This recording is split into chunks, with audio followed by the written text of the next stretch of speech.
Okay, so next we're going to really begin our little mini project.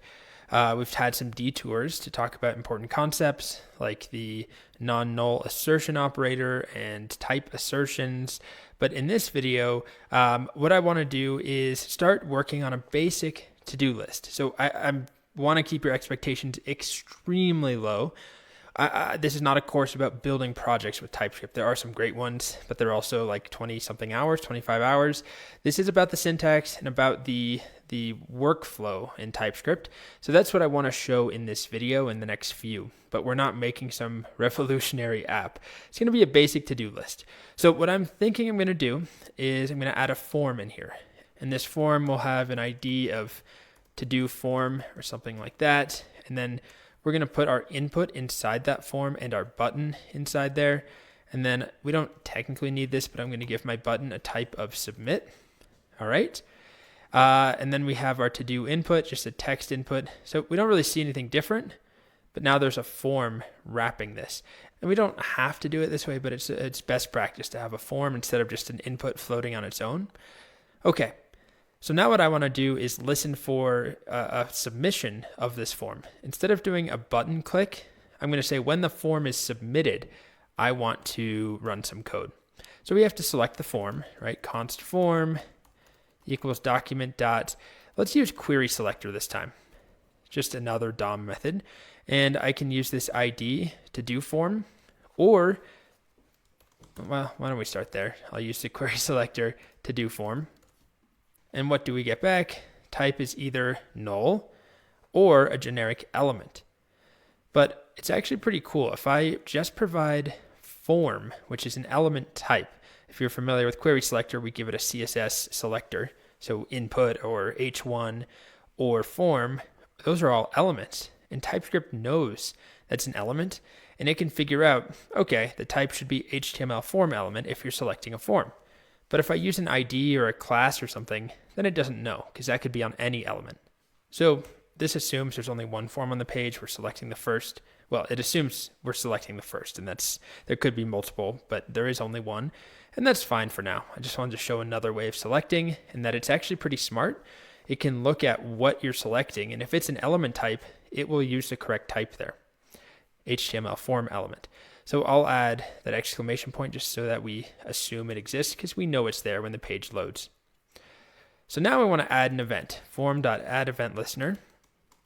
And I'm going to listen for a submit event, right? When you submit the form, I'm going to add in my function here. And this is really the crux of this video. We could start with a simple console.log submitted or something like that.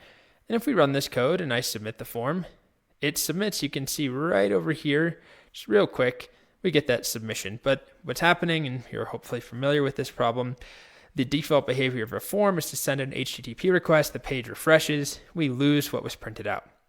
So I want to prevent the default behavior. There's a method I can use on the event object, prevent default, but I have to have the event object, so I'll add that in here, E. And then can I just call of e.preventDefault? How is that possible?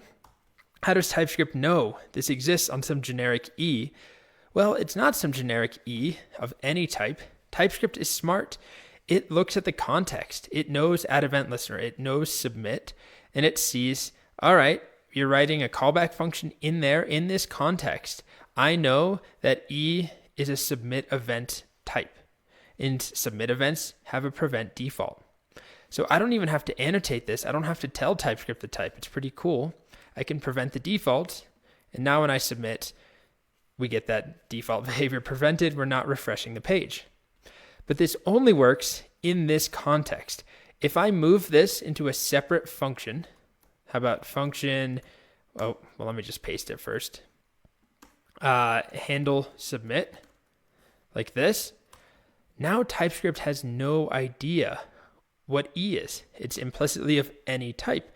So we saw this when we talked about for each and context clues and how TypeScript is smart. But in this case, there is no context clue.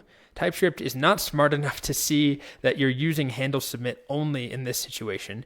It just sees handle submit accepts some random parameter E of any type, and you're trying to call some method that may or may not exist on it.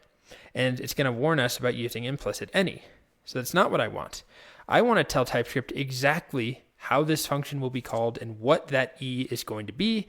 That E is going to be a submit event. Or I could just say generic event, but I probably want submit event just to be more specific. And we should still have the same exact behavior. Every time I click, we get submitted. Okay, so that's just another example of TypeScript being able to understand our code relatively well in certain situations. And it can infer when we had an inline anonymous function, it could figure out the type of E. But now that we have a separate function definition and then we're just passing a reference through, it doesn't know. So we need to annotate and say this is not of any type, it is of submit event. And now it's happy with us. Okay.